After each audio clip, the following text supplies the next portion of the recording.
जय श्री कृष्ण. स्वागत आहे तुमचं वर्षाच किचन या चॅनलमध्ये. कैरीचा सीझन आलेला आहे आणि उन्हाळ्यामध्ये अशी मस्त झणझणीत कैरीची चटणी, आंबट गोड, तोंडाला चव देणारी एकदा नक्की करून बघा. तर व्हिडिओ स्किप न करता संपूर्ण बघा.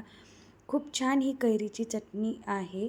करायलाही एकदम सोपी, झटपट तयार होईल आणि तोंडाला एकदम अशी मस्त खमंग चव आणेल. तर चला तर रेसिपीला सुरुवात करूया. तर इथे मी एक कच्ची कैरी घेतलेली आहे. अशी अगोदर स्वच्छ धुवून घ्यायची. मस्त स्वच्छ धुवून घ्यायची, कारण मार्केटमध्ये याला बरेचसे हातं वगैरे लागलेले असतात. ही मार्केटमधूनच आणलेली आहे.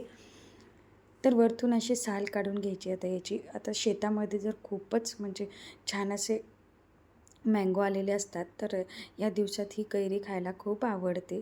मला तर असं वाटते की कोणी असं नसेल की ज्याला कैरी आवडत नाही.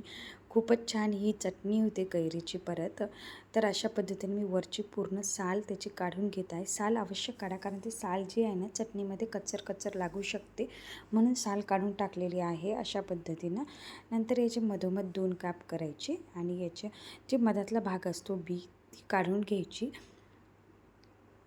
आणि त्याचे मस्त असे काप करायचे छोटे छोटे. तुम्हाला कच्च्या कैरीचे अजून कोणकोणते पदार्थ पाहायला आवडतील ते पण मला कमेंट बॉक्समध्ये टाईप करून नक्की सांगा. खूप छान वेगवेगळे पदार्थ कच्च्या कैरीपासून होतात. मी तुमच्यासोबत शेअर करतच राहणार आहे. अशा पद्धतीने काप करून त्याचे छोटे छोटे काप करायचे. ही कैरी अजिबात जास्त आंबट नव्हती. मस्त आंबट अशी छान नव्हती. जास्त आंबटही कैरी असली ना तर चटणी जास्त आंबट होते. मी करताच एक एक खातसुद्धा होते. खूपच छान होती ही कैरी. तर असे छोटे छोटे काप करून एका मिक्सरच्या भांड्यामध्ये घ्यायचे आहे. त्याच्यासोबत जे साहित्य लागतं ते मी अगोदर सगळं कट करून ठेवलेलं होतं. इथे मी 2 कांदे घेतले कापून, 9-10 लसणाच्या पाकळ्या घेतल्या, कोथिंबीर घेतल्या, 2 आल्याचे कापसुद्धा घेतलेले आहे. आता हे सगळं जे आहे आपल्याला कैरीसोबत मस्त मिक्सरमध्ये बारीक करून घ्यायचं आहे. जर दगडाचा खलबत्ता वगैरे असेल ना तर त्याच्यामध्ये कुटून जरी घेतलं तरीही चालतं. खूपच भारी होते तशी पण.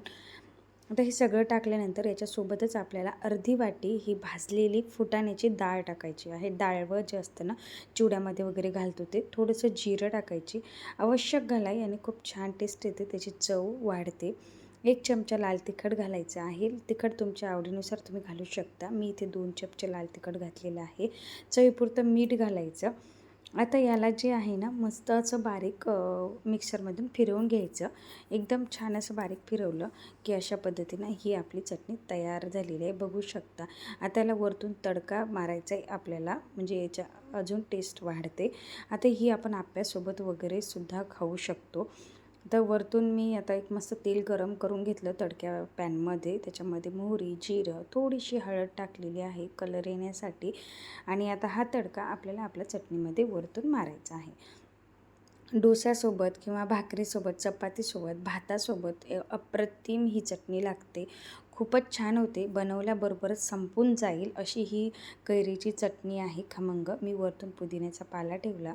सोबतच आपल्या आंब्याच्या 2 कैरीसुद्धा ठेवल्या. आता बघू शकता चपातीसोबत मी ही सर्व्ह केली. बनवल्या संपूनसुद्धा गेली.